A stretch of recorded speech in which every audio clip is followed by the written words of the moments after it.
اهلا بيكم في حلقه جديده من حلقات فانتزي اللارا. والنهارده كلامنا هيكون عن الجوله ال 12. كلامنا هيكون بالادق عن حاجتين مهمين، هالاند او غيره، ولاعيبه مهمه هنتكلم عنها تلحق ممكن تفكر انك تبيع لان هي هتكون الجوله اللي جايه في احتمال انها تتوقف. وفي كمان هنتكلم عن الوايلد كارد لو انت حابب انك تفعلها، كذا تشكيلة منهم تشكيلة هنتكلم عنها في فيديو النهاردة. لو في تشكيلة تانية او فكرة تانية اكيد عن الوايلد كارد هنتكلم عنها في حلقة جاية. لسه التوقف الدولي عندنا لحد يوم السبت اللي بعد الجاي تقريبا، فلسه شوية حلوين نقدر نتكلم عنهم في حلقة او اتنين كمان قبل الجولة ال 12. لكن قبل ما نبدأ في حلقة النهاردة ما تنسوش تدعوا لاخواتنا في فلسطين وغزة والقدس، ربنا يحميهم ويحرسهم ويحافظ عليهم ويثبت الارض من تحت اقدامهم، ويرحم من خلفهم من الشهداء، ويرحم يحيى السنوار ومن خلفه ان شاء الله.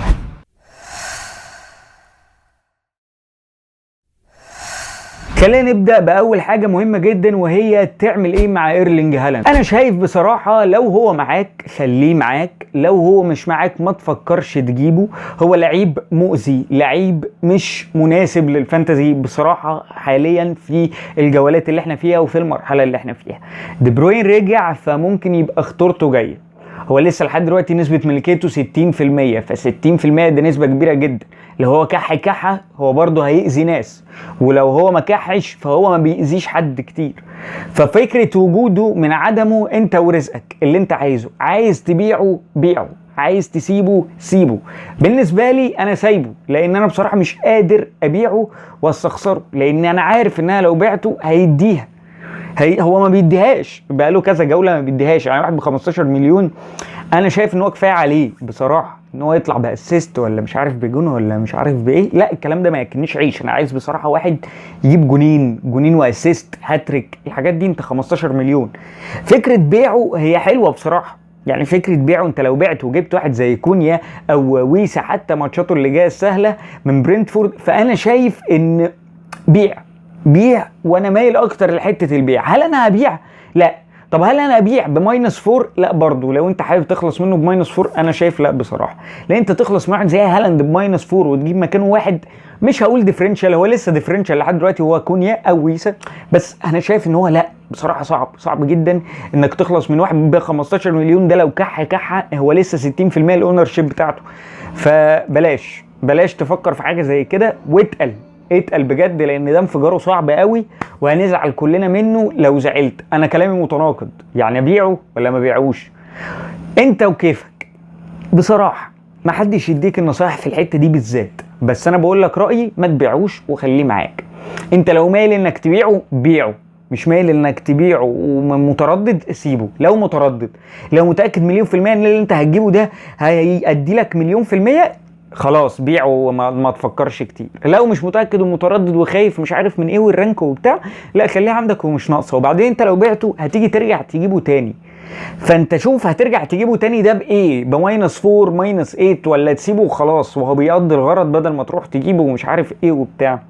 فانا شايف اطمع احسن من ناحيته، وخليك في دماغك وشوف اللي انت عايزه. عايز تجيبه هاته، مش عايز تجيبه خلاص، عايز تسيبه وسيبه انت ودماغك في الحته دي. انا مش هقدر اقول لك بصراحه. الفقره اللي بعد كده وهي لعيبه عندها 4 انذارات وقريبه من الانذار الخامس، فممكن تتوقف وما تلعبش الماتش اللي بعد اللي جاي. منهم لعيبه مهمه جدا وممكن تكون موجوده في تشكيلاتنا. اول واحد فيهم هو ايات نوري من ويلفرهامبتون، وبيدرو نيتو من تشيلسي، سيمينيو وهارود بيلز وجاكسون وكين من ايفرتون.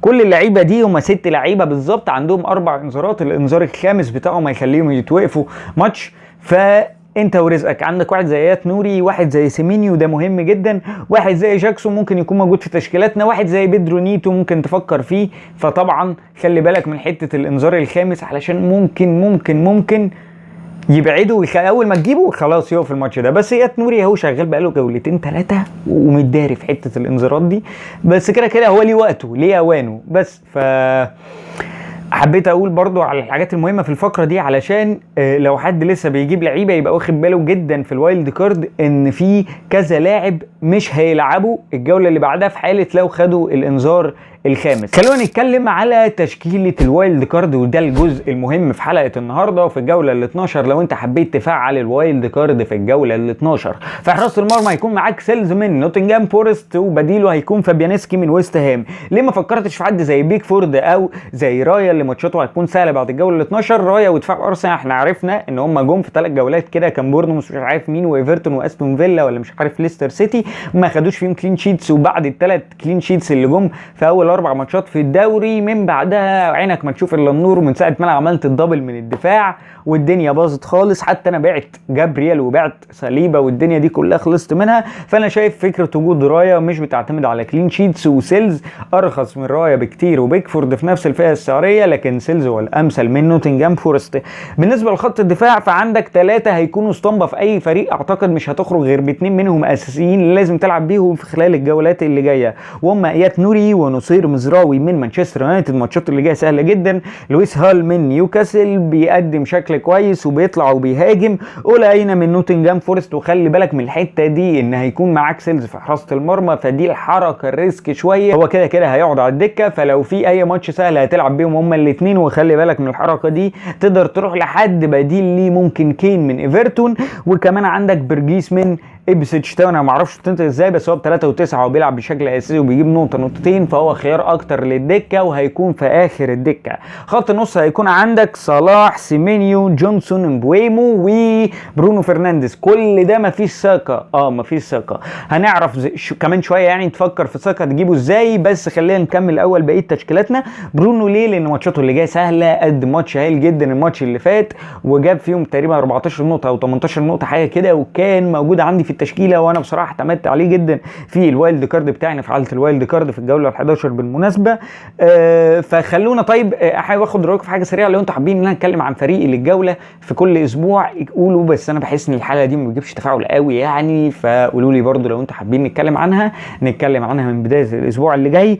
بالنسبه لصلاح، سيمينيو خلي بالك من حته الانذارات، فانت عندك 2 كده هياخدوا انذارات، لو يا نوري او سيمينيو، فخلي بالك انك تامن دكتك برده بسيمينيو شويه. ومعاك واحد زي مبويمو اللي تقدر تكفر بيه، لو مش عايز مبويمو هيكون في عندك ويسا. لكن انا شايف وجود مبويمو في خط النص، خيارات خط النص قليله شويه في الفئه دي. انت عندك علشان تعلى اكتر بفئه زي دي، انت عندك برونو بيقدم شكل كويس، عندك صلاح، سيمينيو، جونسون. فالفكره كلها في مبويمو ان ما حدش موجود في الفئه دي بيقدم بنفس الاداء اللي هو بيقدم بيه، ومن اكتر اللعيبه اللي جابت نقط برده في خط النص. وهنتكلم اكتر على فكره وجود ساكا، لو انت حابب تجيب ساكا يعني ما تقلقش، انا مستني الحته دي كويس. فخلينا نخش على خط الهجوم. خط الهجوم هيكون عندك فيه ماتيوس كونيا من ويلفرهامبتون، كريس وود من نوتنجهام فورست، وده ثالث لاعب معانا من نوتنجهام فورست، والنونو سانتو محتل التشكيله ب3 لعيبه، ودول اول فريق هتكمل بيهم 3 لعيبه. نوتنجهام فورست انا شايف ان هو هيكون الحصان الاسود بتاع الدوري الموسم ده، وهالاند هيكون موجود في تشكيلتنا للاسف علشان احنا مش هنعرف نبيعه. حلو، هنتكلم في تشكيله جايه ان شاء الله الاسبوع اللي جاي عن تشكيله من غير هالاند، بس انا بصراحه لسه ما وصلتش لاحسن القرار ان انا اخرج هالاند عموما من التشكيله وابيعه. انا شايف وجوده مهم بصراحه نوعا ما، لكن كده كده ان شاء الله هيكون في تشكيله هتنزل قريب في نص الاسبوع اللي جاي على طول قبل الجوله ال12 هنتكلم فيها عن تشكيله من غير هالاند خالص، صافي بقى بيور كده، هتاخد حاجات بيور ونهدى خالص. حلو، طيب دلوقتي بافتراض ان انا حبيت ادخل ساكا في التشكيله عندي، هتضطر تعمل ايه؟ هتسحب واحد زي برونو فرنانديز وتحط مكانه ساكا. ساعتها هيكون معاك بادجت قليله، فهتروح من جونسون لحد زي كلوزوفسكي من نفس الفريق اللي هو توتنهام. انا بفضل جونسون لانه هجوميا انا بشوفه اخطر، بيلعب بالدماغ، بيعمل كل حاجه، مع ان كلوزوفسكي ليه فاولات، ليه شويه في الكورنرات، فيقدر يأدي بشكل احسن. وليكن الاثنين في نفس الفئه السعريه، الفرق بينهم بس 4 او 400,000 يعني. حلو، ساعتها في الهجوم برضو علشان تعرف تكمل وتجيب ساكا هتبيع كونيا وتجيب ويلبك، فساعتها هيكون عندك ويلبك وكريس وود هالاند في الهجوم. خلي بالك برضو من حته كريس وود، ماتشاته اللي جايه صعبه، انت حاول تبلفها على ذوقك، وبكده هتكون انت دخلت ساكا في تشكيلتك. خلي بالك التشكيله دي معديه ال 100 مليون زي ما قلنا، ف باعتبار ان انت لو معاك اكتر من 100 مليون ساعتها تقدر تفكر انك تدخل اللعيبه دي كلها في تشكيلتك. مع اني بصراحه بحب برونو وماتشاته اللي جايه حاسسها هتكون احسن من ارسنال، فتقدر تعمل التبديلات دي كلها بعد 3 جولات، يعني توفر 3 تبديلات للثلاث جولات اللي جايين ان شاء الله ما يحصلش فيهم اي حاجه. ساعتها تقدر تستفاد ببرونو بالكومبو ده كله وبكونيا وبتاع، حتى لما ماتشات كونيا تبدا تصعب ساعتها تبيعه وتجيب ويلبك، ومعاك كمان كريس وود تقدر تغير فيه وتنزل لحد زي ويسا مثلا ومبويمو كمان. في عندك افكار تانية انك ساعتها تبيع برونو وتجيب ساكا من غير اي وايلد كارد وتستفاد بالاثنين على وقت معين، وده اللي انا بصراحه بحاول اعمله الجوله دي. ان انا بحاول اوفر التبديلات اكتر يعني علشان اعرف اجيب ساكا بعد الجوله ال 12 مكان برونو فرنانديز واستغل حته زي كده. لكن بصراحه اتوقع ان مانشستر يونايتد عموما هياخد فورمه كويسه جدا الفتره اللي جايه، خصوصا مع تغيير المدرب، وخصوصا ان في لعيبه كتيره قوي في خط النص، فممكن نشوف فيهم روتيشن وكل واحد هيحاول ان هو يقدم احسن ما عنده عشان يلعب بشكل اساسي مع المدرب الجديد. بس كده دي كانت حلقتنا النهارده عن الوايلد كارد ومين اللعيبه اللي تركز عليها قبل الانذار الخامس وتعمل ايه مع الشلكش هالاند. اشوفكم في حلقه جديده. كان معكم الاينو من قناه لارع. قبل ما في الحلقه ما تنساش تعمل سبسكرايب، عاوزين نوصل لاكبر عدد مشتركين يا جماعه، بجد بجد بجد الدعم كويس. الفيوز مش احسن حاجه لكن انا بصراحه مبسوط بيها جدا. اعملوا لايك للفيديو لو عجبكم، شير في كل مكان، فعلوا الجرس عشان يوصلكم حلقاتنا الجديده اول باول. وبس كده كان معكم الأقرع اينو من قناه الأقرع. اشوفكم في حلقه جديده. سلام.